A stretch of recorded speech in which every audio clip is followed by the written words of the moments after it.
Oh my God. I just hit my head on the mic. Oh, hello. I can't hear you, but I just smacked my head on the mic sneezing. It's really hard. It's just so fun.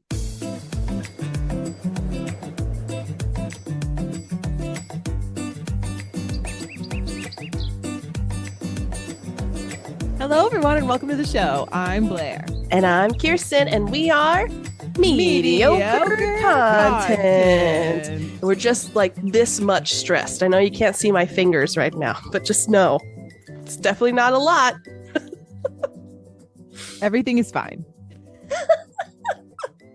We're so close to this move. I'm so ready to be done. I know.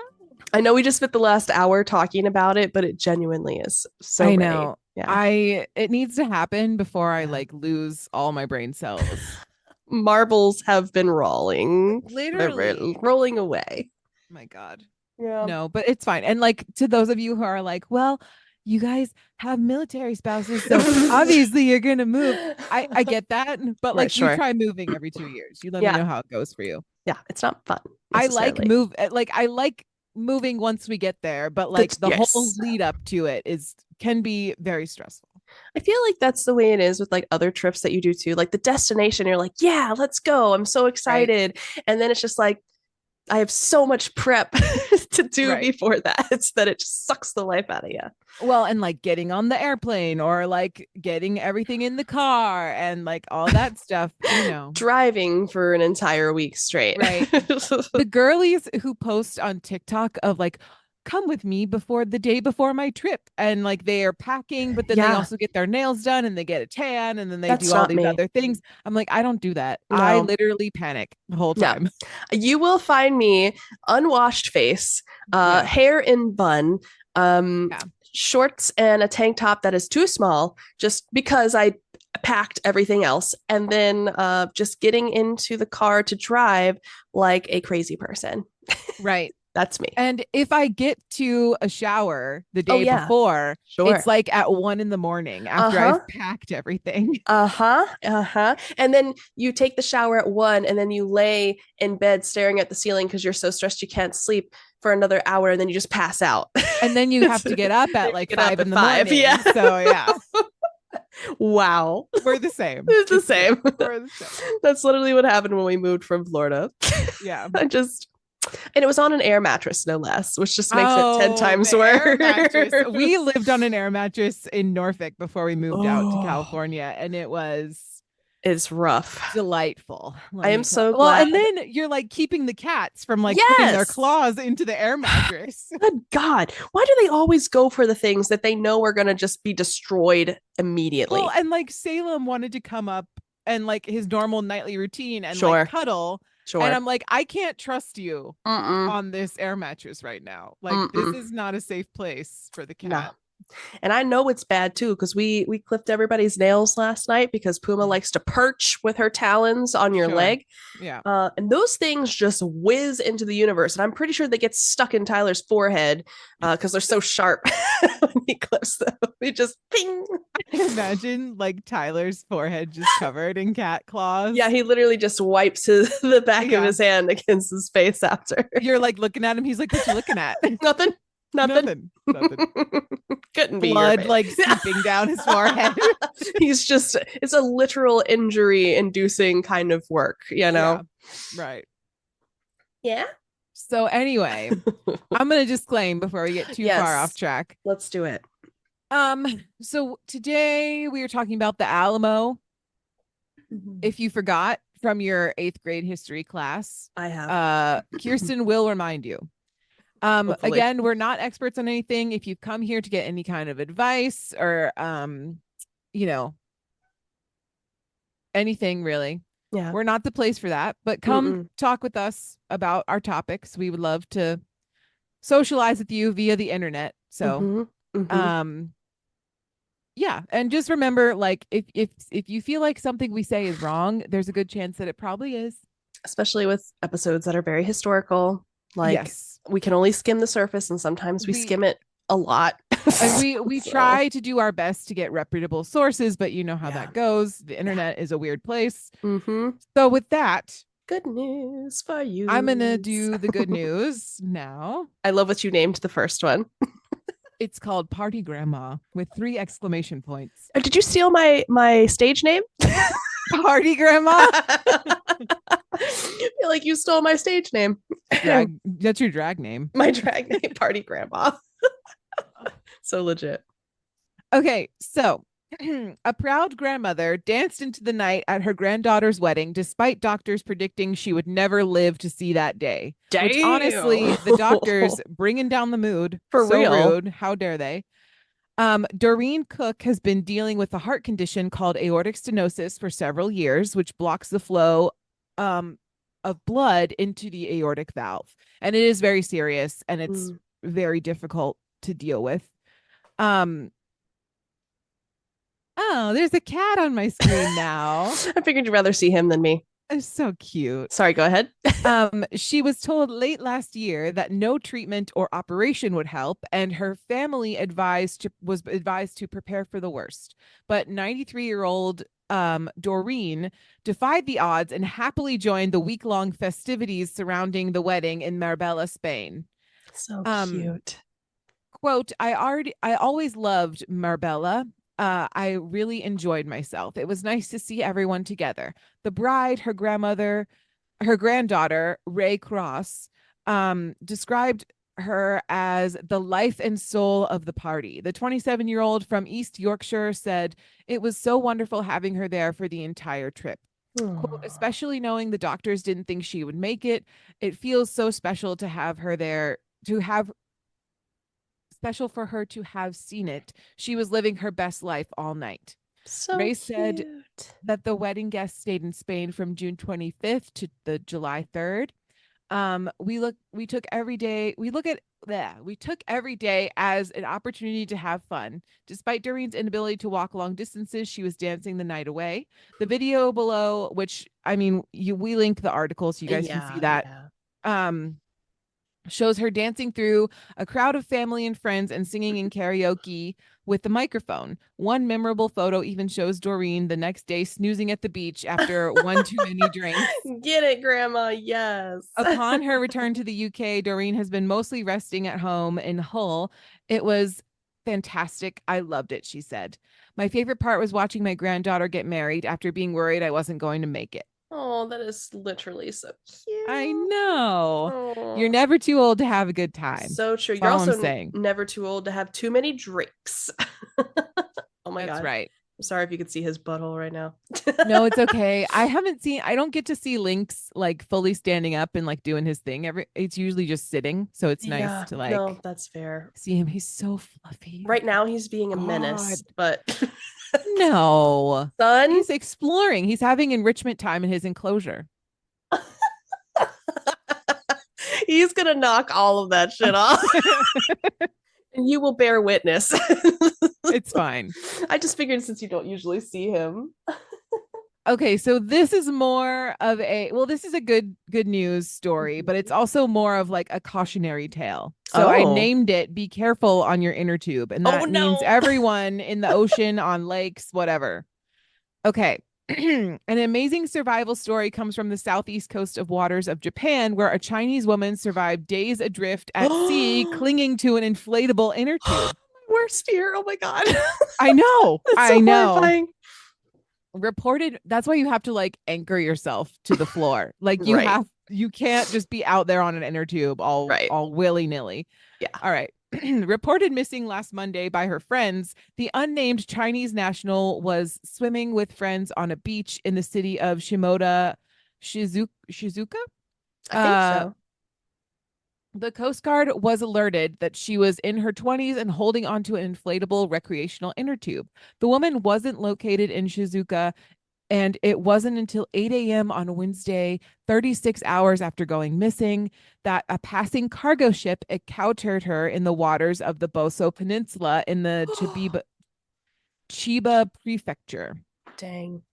She floated over 50 miles during that time, but mercifully the waters hovered around 24.1 degrees Celsius or about 75 degrees Fahrenheit. So it wasn't that cold, which is good. Yeah. Being extremely large, the cargo ship hailed a passing tanker to help. two of its crew members believing the drifting speck of humanity in the vast empty ocean. Wow, what a That's such interesting a weird, picture. yeah. Yeah. Mm-hmm. Vast empty ocean was a member of the cargo ship's crew jumped in to rescue her while those remaining on board called out for her not to give up. Oh, A map of Japan with the distance the woman traveled had floated highlighted in red from left to right, a distance of 80 kilometers. Oh, that's yeah. crazy. Yeah. And you can see that on the article. There's like a picture. Oh, Once in the water, the crew secured a rope around her waist as she was too exhausted to climb the ladder. After 36 hours, several tense minutes, the young woman and her sodden, wobbly knees were on deck.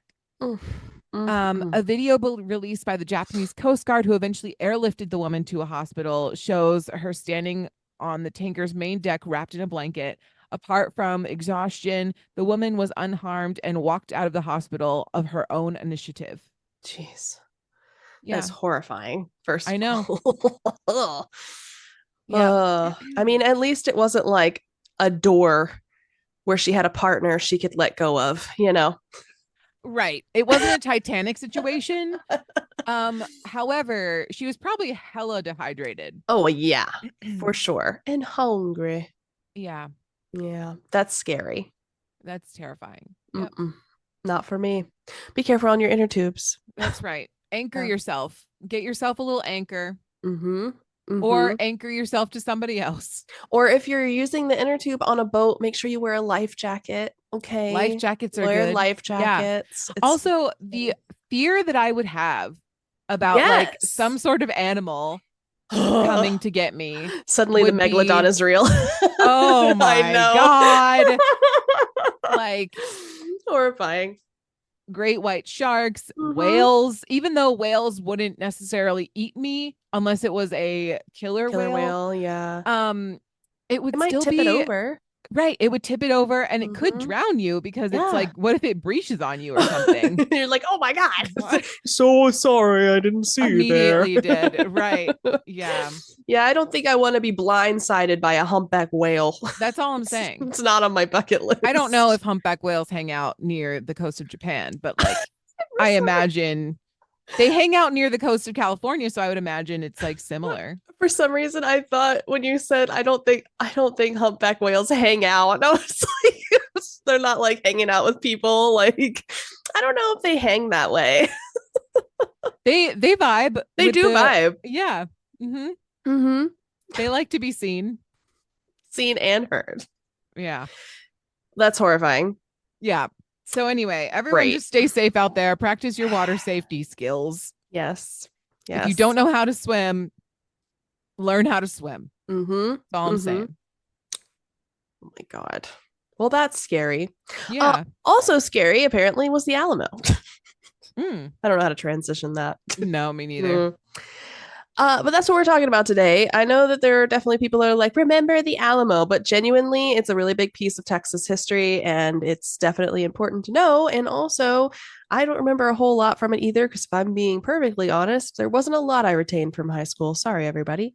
Literally. But you were going through a lot. You know, we were teenagers after all. So instead, I'm going to help you guys remember and do an entire podcast about it.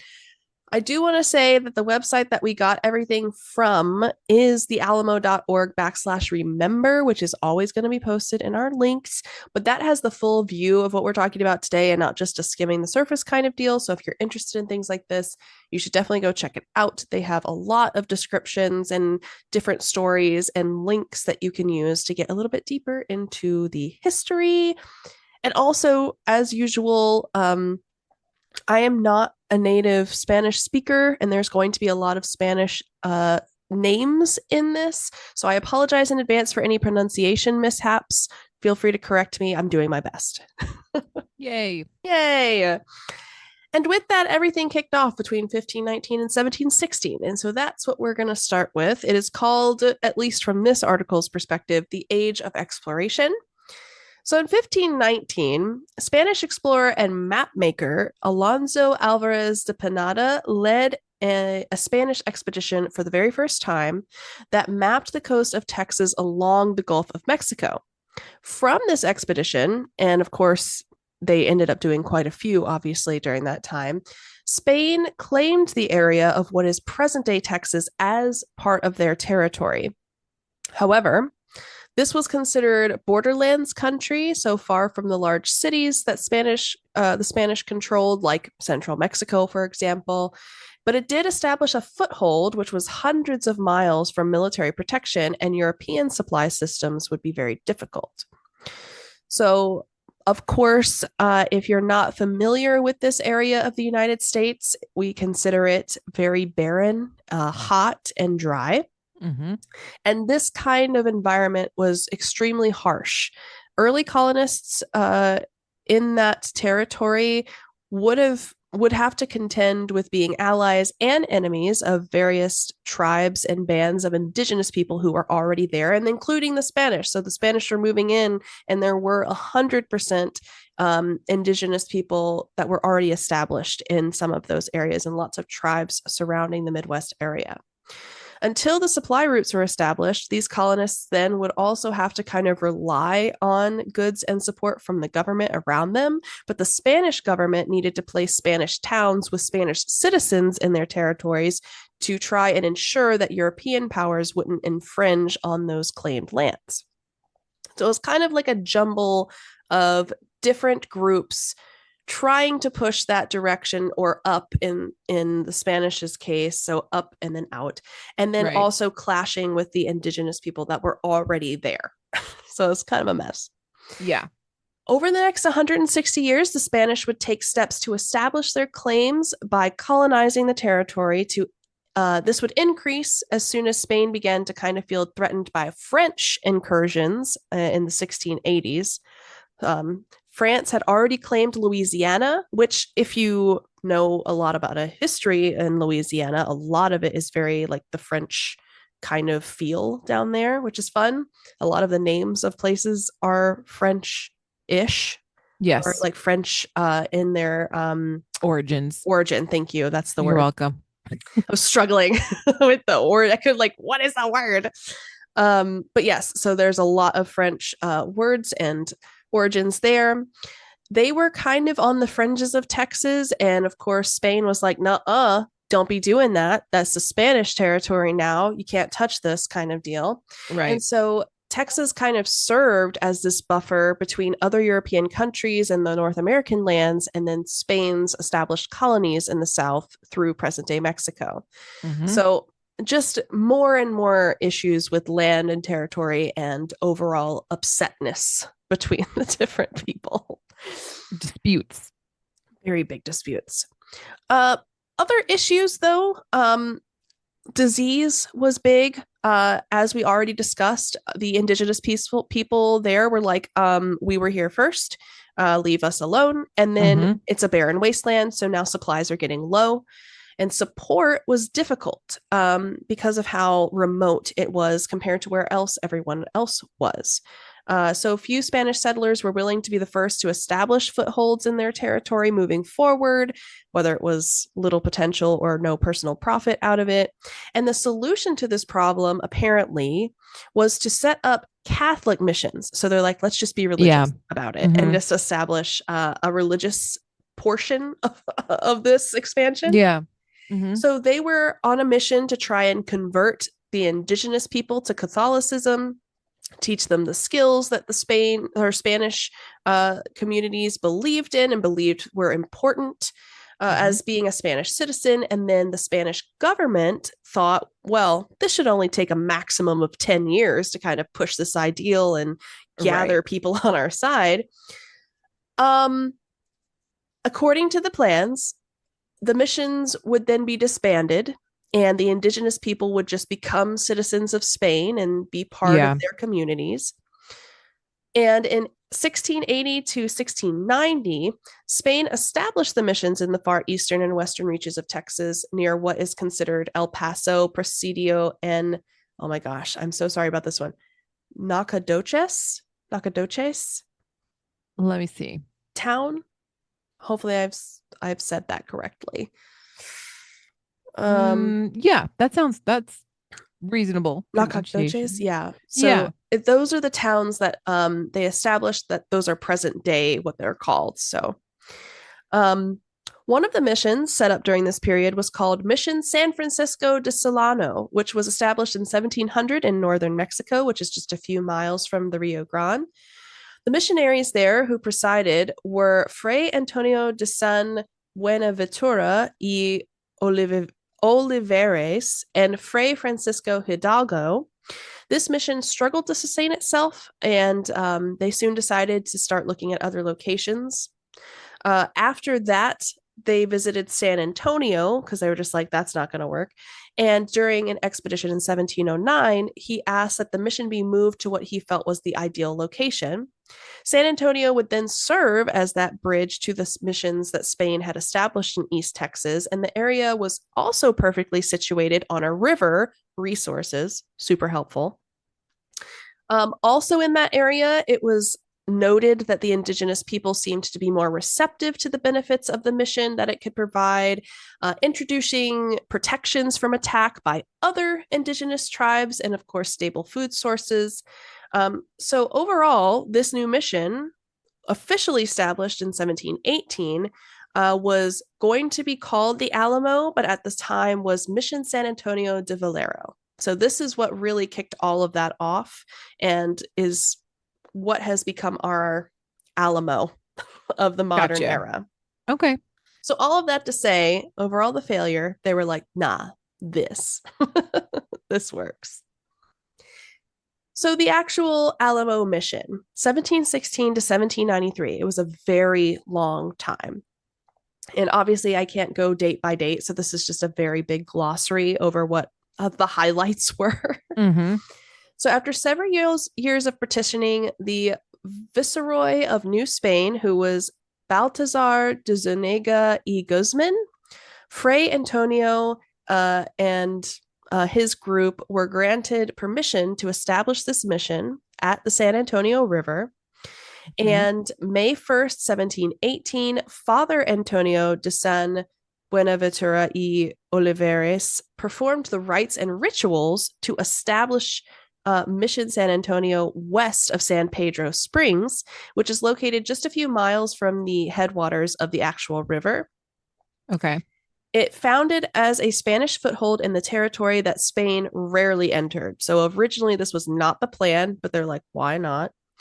And this was, of course, the intent to try and convert. This was part of the whole Catholicism stretch for the indigenous people to get them on their side.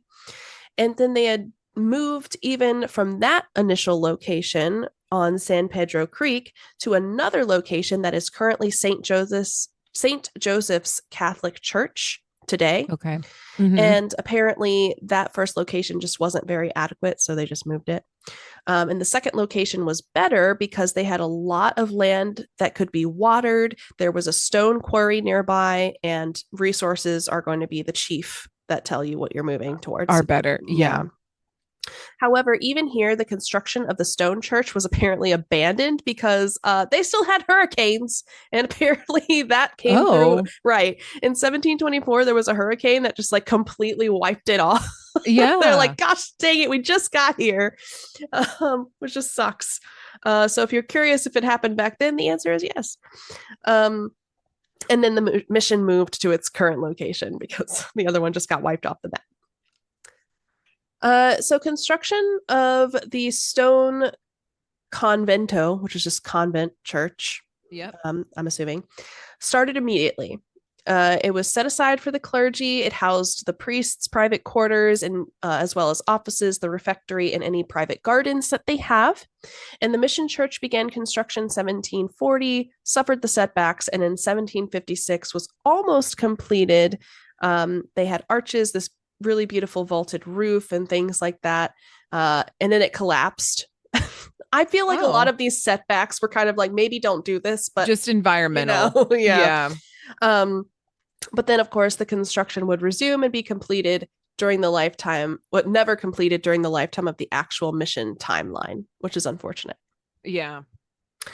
Daily life, if you're curious, consisted of instruction in the Catholic faith. So they had mass and prayer, of course. They Right. also had neophytes, which are the indigenous residents that were being converted to the mission. Okay. They were taught Spanish, skills such as weaving, farming, masonry, and metalworking. The mission inhabitants were also using the river, of course, building irrigation ditches. They were allowed to grow like lots of different crops and had lots of different drinking water for themselves and the livestock. So overall, I mean, it was a pretty successful, from what I can tell, it was becoming a Yeah. very successful established area. Okay. Archaeological evidence also shows that the indigenous population continued their own traditions of like pottery and stone tool making, since it Mm-hmm. was difficult, obviously, to bring in from Mexico. I mean, they weren't able to just ship from that distance to provide them those things. And then also, they discovered beef, pork, goat, and chicken bones, showing that they became part of the natural diet. So, farming of animals and livestock. Archaeologists have also found that wild game in that area consisted of deer, javelina, which I've never heard of. I'm not sure what Oh, that is. Turkey, and then, of course, fish because you had the river. right. And then the mission institution, unfortunately, like we talked about, was only supposed to last about 10 years. Right. It wasn't supposed to be something that was just going to go on forever. And the instructions for establishing it um, should have essentially secularized and allowed the community to grow and create this new whatever. But of course, it didn't happen that way. And it persisted much longer up until 1793. So that was just well over what they expected it would do. Yeah. But in fairness, there's a lot that goes into that. I mean, we're talking about dividing lands, goods, just space, acquiring and distribution methods between multiple residents. I can't imagine it was easy to establish common language between what they wanted them to know and like what they already knew between both parties. Like Yeah. it's always harder than you think, is the point. Well, yeah. I mean, Right. bringing societies together is very It's difficult. difficult, not Yeah. impossible, just difficult. Yeah. And so that brought us to what is then called the fortress. And this is something that was established after all the secularization happened. This is 1793 to 1821. And this is when the Spanish crown issued an order for the missions in Texas to be completely secularized. They were to distribute their lands and assets to the remaining mission residents and then divide all of that property among the families and individuals that inhabited it, and of course close all the Catholic locations and just be like, all right, Yeah. pack it up, let's go. The inhabitants were to attend services at San Fernando, which was the closest parish to where they were in Valero. Mm-hmm. The men and women were expected to continue to farm the fields, grow the community, and grow and establish the economy there. Sure. And unfortunately, these residents that were left behind would be witness to some really unsettling things that would be happening in the future. Obviously, the colonists on the east side that were trying to merge into the Midwest area were doing their thing too, establishing and moving forward, establishing and then moving forward. So there were increasing threats from the French and American explorers and colonists, because we already said they established Louisiana. And in turn, Spain was like, we ain't doing that. And so they sent soldiers, weapons, guards trying to defend the territories that they'd worked over the last however many years to try and grow. Of course, Spain was worrying that these influences would loosen their hold in Texas. And since the old mission was secular, already done at that stage, the Spanish military occupied the site and ended up converting it into an outpost for military garrisons. Yeah. So that was fun. And then in 1803, the first soldiers to arrive at the mission were a Spanish cavalry unit called La Segunda Compañía Volante de San Carlos de Parazas, Or in English, that's Second Flying Company of San Carlos de Parras. So that's the English part. They were also known as the Alamo Company because it was the hometown of Alamo de Parras. Right. And then they converted the mission's old convent or the old church into their barracks, established the first hospital in Texas. That's fun. And then on the second floor of the building is where they kept that. The Alamo Company would continue to occupy the site, even though there were like Mexico's independence from Spain, like that was also going on during this, which is just like a lot happening. But they occupied it through that as well, ironically. And then the last little tidbit in this section is that the Alamo Company, I apologize, remained at the site from 1803 to 1835, so about 32 years.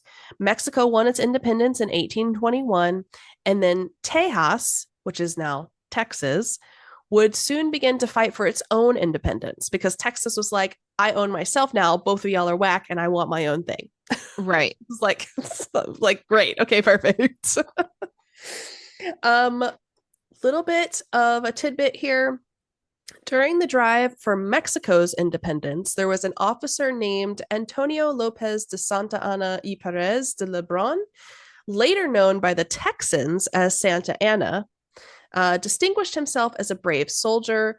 The residents of San Antonio were acutely aware of the unrest, and with the accounts of the Casas revolt and the Battle of Medina making their way to the town, San Antonio, de Bexar, and the Alamo were on the cusp of the culmination of tensions between them, and that's all they say about him, which is really sad. So apparently he's just like a really well-known, and Santa Anna is really like well-known. So if you want to know more about him, I'm sure they have it, but just something that they want to add in there. And then when we get back, we'll see the struggles that happened after that, because it's not so much just that Texas was like, no, I now want to be my own thing. It's like they'd already been through so many battles between dealing with Spain, dealing with what was happening between France and the American colonists that were coming through, and then Mexico and Spain butting heads. And now it's like Texas is like, no, y'all leave me both of you leave me alone. Right. Yeah. And it just kind of takes off from there in a not so nice way. So anyway, we can talk about that when we get back. Sounds good.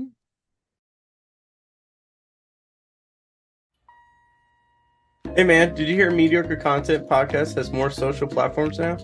Whoa, no way. What do they need those for? I thought they barely had an email. Not sure, but they gotta be Delulu if they think that many people are trying to find them. Exactly. Well, I guess we should play into their delusion then. Here are the ways you can contact the NCP host, if you really want to. Connect with NCP on Gmail, Instagram, TikTok, YouTube, Twitch, Spotify, Apple Podcasts, or wherever you want to listen to podcasts. Or you can find all of their contacts by visiting Linktree/Mediocre Content Podcast. Now good luck in the second half of the pod. You'll need it.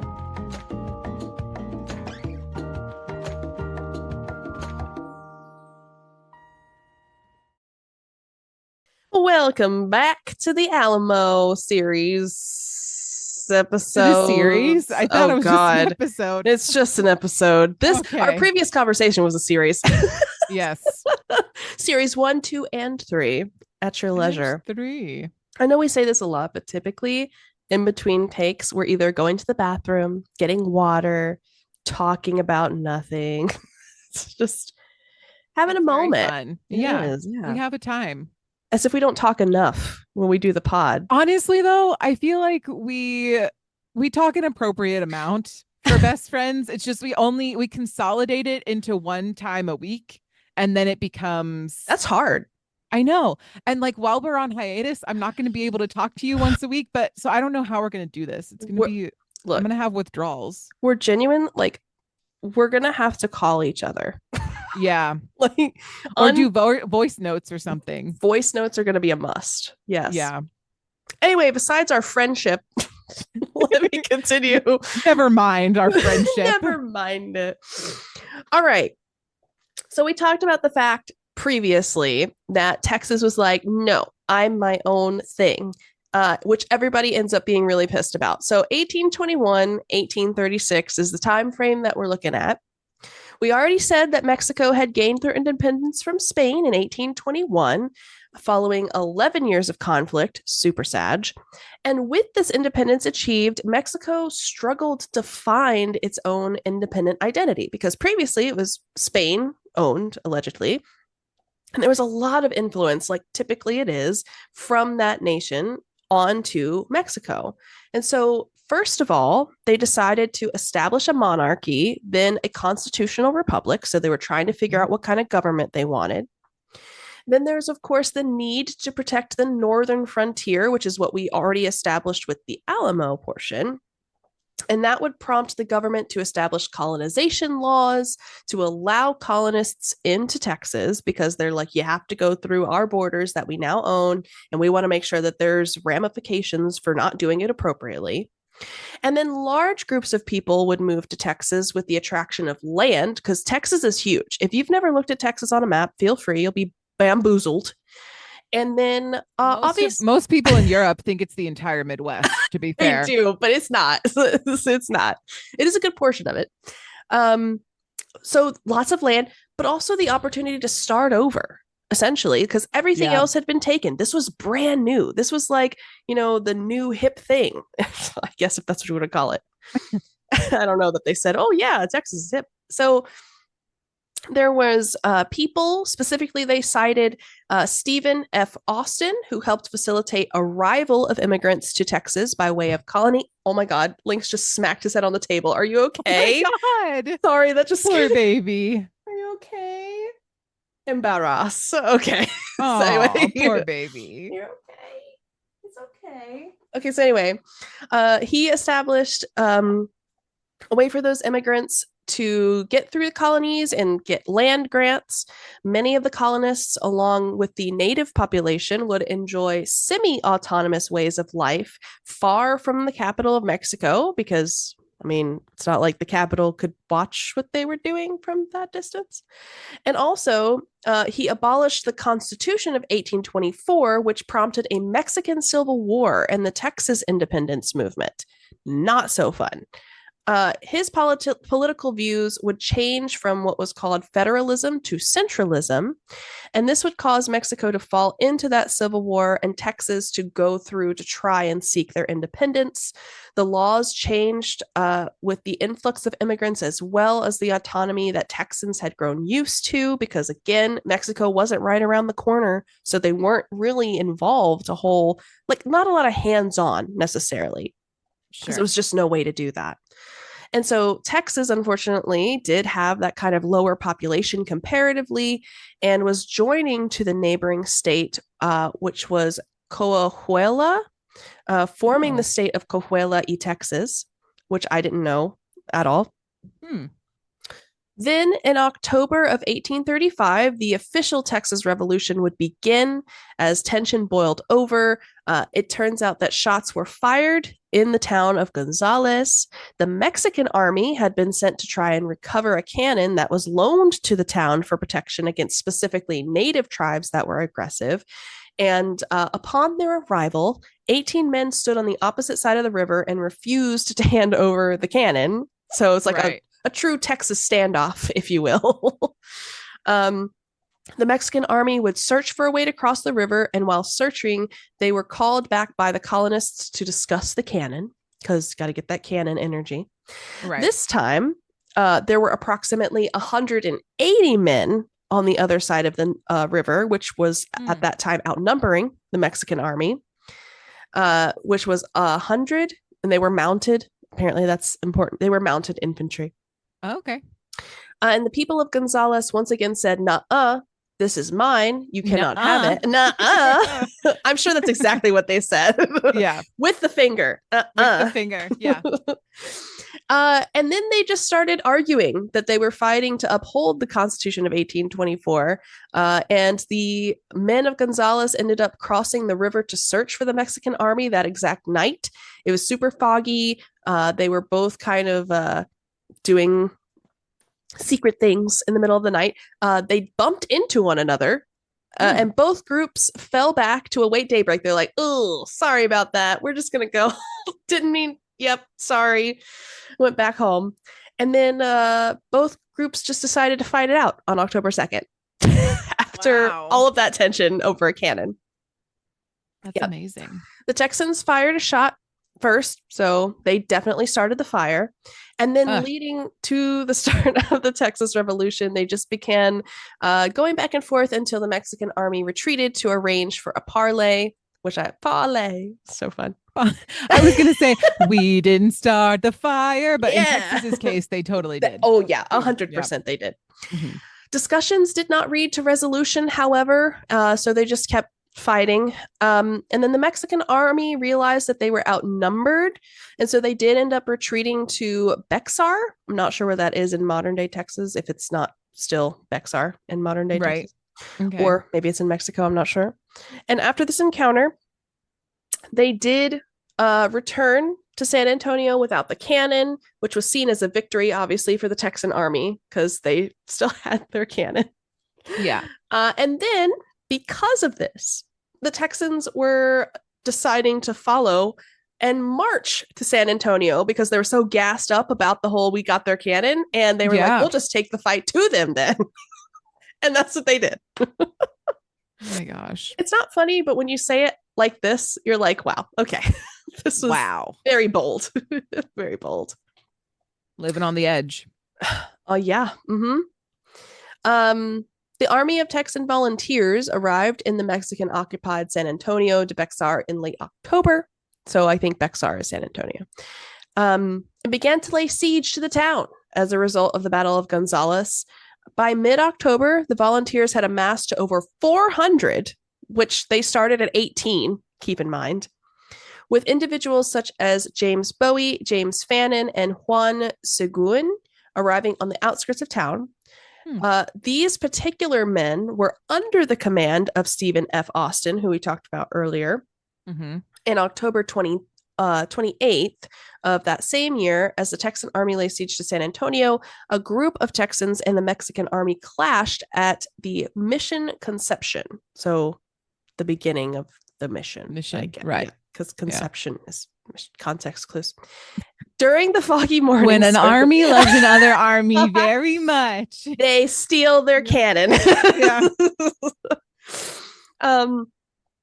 During the skirmish, specifically, James Bowie and James Fannin led a group of Texans to victory over a detachment of 275 Mexican army troops who were led by General Martin Perfecto de Caus. And once again, the Mexican army was completely defeated with over 50 casualties and loss of another cannon. Which is just, wow. How big is your cannon, you know? On November 26, 1835, the Texan army once again defeated the Mexican army in what was called the Grass Fight, which the naming is very interesting. It is. This was a battle that involved the Texans thinking that the Mexican army were bringing the army parole to San Antonio, but instead the arriving troops were bringing grass and hay for the cavalry because they were mounted. Right. So ponies. So they were like, again, And the ponies echoed that sentiment. They were like, nay. So with the arrival of winter and the ongoing siege, they're like, we need to stock up on the grass and hay for our horses. It is true. Mm-hmm. Which is very smart. But with General Coast's soldiers gone, but in the expectation of a counterattack, the Texans began to fortify both the Alamo and the town.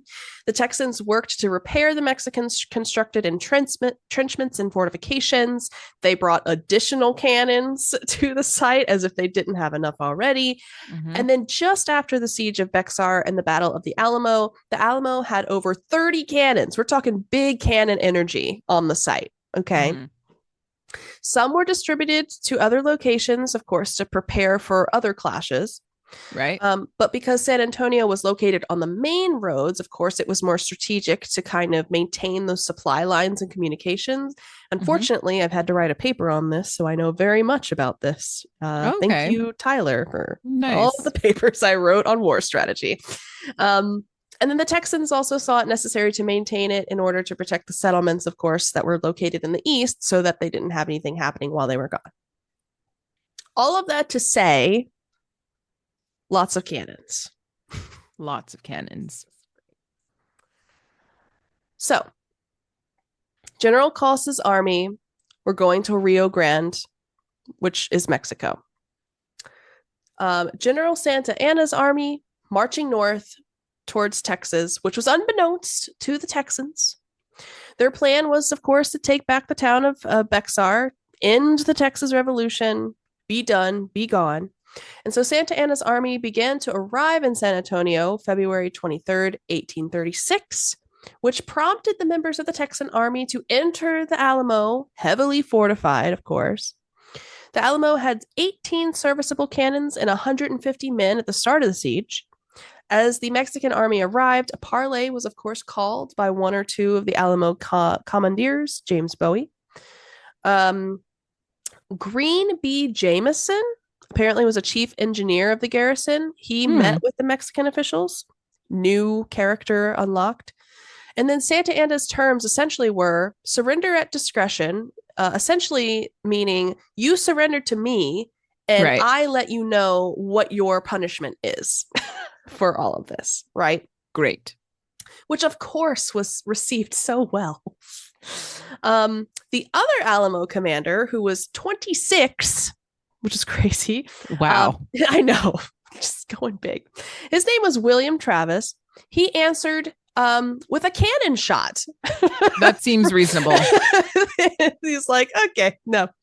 The siege of the Alamo began like that.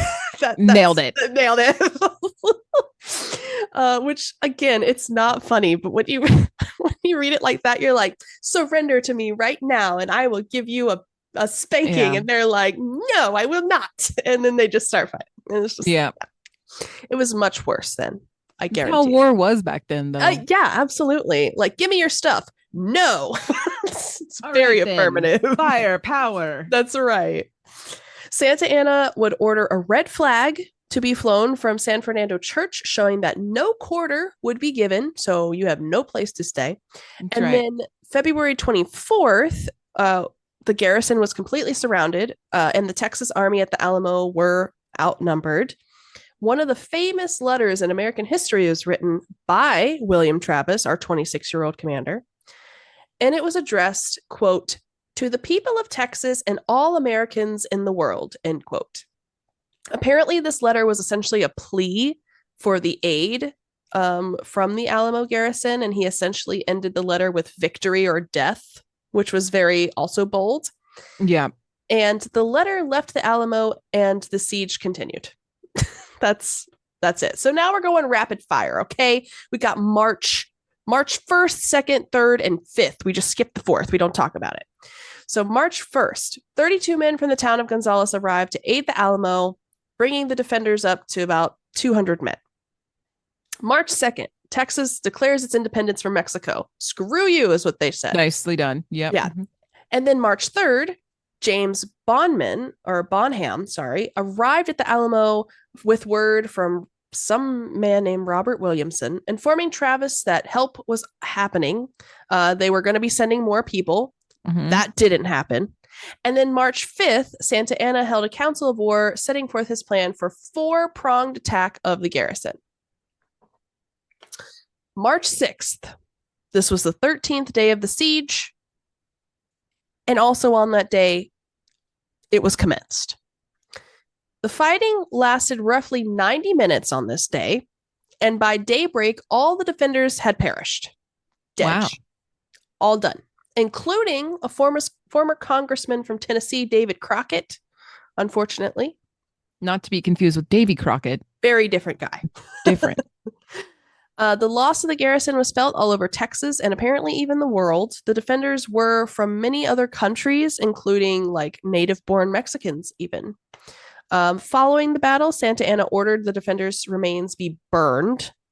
The defeat of the Alamo garrison was not the last significant loss of the Texas Revolution, though.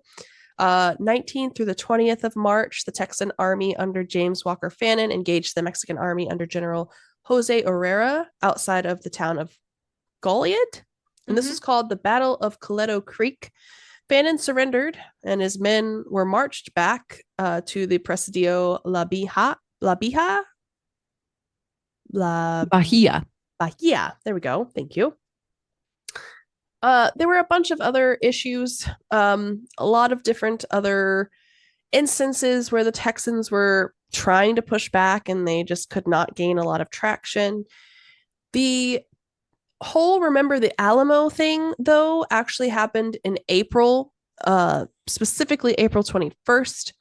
The Texan army under now Sam Houston would attack Santa Anna armies on the banks of the San Jacinto River, and they were the ones that were crying, "Remember the Alamo, remember Goliad, God and Texas." So I think that's where a lot of the "Remember the Alamo" comes from, because that's what they were chanting during that particular fight. That battle only lasted 18 minutes and was actually a victory for the Texans there. Nice. Unfortunately, the following day, Santa Anna captured Sam Houston. So you're like, we won. Yikes. He's just like, still gotcha. But during that time, an agreement was made and the Republic of Texas was born. The Texas Revolution, while short, did end up changing America forever in a way, and world history forever. And that's why the aftermath from 1836 to 1877 is important. This is like the Republic period. The Alamo was kind of a forgotten thing of the past. They didn't really bring it up. Texas was just establishing as the Republic of Texas and trying to figure out what they wanted to do. They had to rebuild because the revolution, while short, was still very bloody. And a lot of their infrastructure was along one line of cities. Like, it hadn't been like completely amassed, from what I understand, to the Texas that we know today. Even though a lot of Texas is still very much uninhabited and very like flat. Precisely. So there weren't a lot of extra places to go that weren't already destroyed, unfortunately. So they were just trying to find themselves. Unfortunately, there was a lot of political issues. They were very new. There were still indigenous tribes there that were like, get out of my lawn. Right. And just overall a really difficult time to try and reestablish. Throughout the life of the Republic and during the early years, they were constantly skirmishing still along the border of Texas and Mexico. So the conflict at that border, even in modern day, is nothing new. There's been a lot of unrest there since pre-Republic of Texas, right? As you've seen, or at least heard. You definitely haven't seen. You've just heard it now. There were also disputes that would be full-scale wars, even when it was the United States and Mexico, the Mexican-American War, for example. That lasted nearly 2 years. Lots of casualties on both sides. The Alamo and San Antonio would play another vital part in that war effort. There was just a lot. But overall, the last major change was that the U.S. quartermaster ordered the construction of a parapet. This gave the Alamo, the church, its iconic silhouette that is recognized throughout the world today. There was a lot of rebuild and reorchestrating after the Mexican-American War that just kind of reestablished the Alamo area, as well as allowed for what I understand to be more of a what's the word? Like a stabilizing of the area. Okay. In that time. And the church was one of them. So today, I'm just going to skip really far ahead. The city of San Antonio was growing around the Alamo then, because they established that stability in the 1800s. Chili Queens and small local businesses actually gave way to larger commercial developments. These were one of the first few areas and first few places that were happening in that area. They began to take over Alamo Plaza and the Long Barrack, which barracks are just other living quarters. Right. They were used, obviously, as, to supply the military. And then the commercial enterprise exploited the Alamo because what else does the economy do but exploit famous historical landmarks? Exactly. Because it is important to the Texas people and to those that established there and went through those conflicts and did all that they did to try and make it its own thing. There was a lot of damage that was caused to the historical buildings, so a lot of people would move forward to try to preserve what remained of the Shrine of Texas. Particularly, there was a group of local women that were part of this effort, though they didn't name them in this particular article. But it was basically to honor the history, which is important. And in 1883 Texas legislative session, a bill was authored directing the state to purchase the Alamo Church from the Catholic Diocese of San Antonio. And that way the state was able to give responsibility of the care of the structure to the city, so it was properly maintained. And although the church building had been purchased by the state, a young school teacher, Adina de Zavala, made the first attempt to preserve the long barrack. The granddaughter of the first vice president of the Republic of Texas, de Zavala, sent a request in 1892 to Hugo Schmelzer and Co. And they could not sell the property to anyone without letting her know. That was part of the agreement. Shortly thereafter, she created her own chapter of the Daughters of the Republic of Texas, and they would essentially try to join forces to do more preservation, be reimbursed by the state, have the state backing to do all of these things. They built gardens in the courtyards and really just made it a place where visitors and historians alike would want to come and see all of the relics and hear the history. And also, what happens is tourism sparks your economy and is able to allow you more infrastructure and give you funds to build around where it was, for example. Yeah. So, I mean, think about Salem, Massachusetts. Same kind of idea. Very dark lore, but everybody goes. I've never been there and I want to go so bad. Ironically, I've lived here for 3 years and have also never been. Yeah. But there was ongoing efforts to maintain the reverence and the dignity and preserve all of these really important sites in the area. So now you can go and see all of these sites. There's a 24,000 square foot exhibit at the Ralston Family Collection Center, which opened in 2023, so very recently. Nice. This is the first new construction on the grounds since the 1950s. So it really shows how much, we've tried to put into it and all the time. Yeah. Also, though, something exciting is that there are plans for the opening of what's called the state-of-the-art Alamo Visitor Center and Museum. Oh, nice. Yeah, and they are on track to finish that in 2027. So literally like 3 years from now, you're going to have a whole new way to observe the history and visit and give back to the locals that are super passionate about their state and super passionate about how they became to be that state. So nice. Yeah. So all that to say, mind your cannons, and mine is definitely smaller than yours. Oh my gosh. Anyway. I'm going to wrap this up now. You don't even want to compare cannons? No. Please tell me your cannon size. Feel free to send us an email with any questions, comments, concerns, or episode topic suggestions at mediocrecontentpodcast@gmail.com. The woman was so stunned she couldn't speak. Follow us on Instagram or TikTok at Mediocre Content Podcast. We're not doing Twitch right now. And this is our last podcast for a little bit, you guys. I'm going to put an announcement on Instagram and Kirsten's going to put it in the Discord. But we'll be back in September. We're taking all of August off just to get our lives together. Yes. So go on YouTube and re-listen and watch all of our stuff until then if you miss us. Otherwise, we'll see you in September. Don't forget to rate us 5 stars anywhere you listen to podcasts. And we will see you soon. This has been Mediocre Content. Thanks so much for listening. Cheers. Cheers.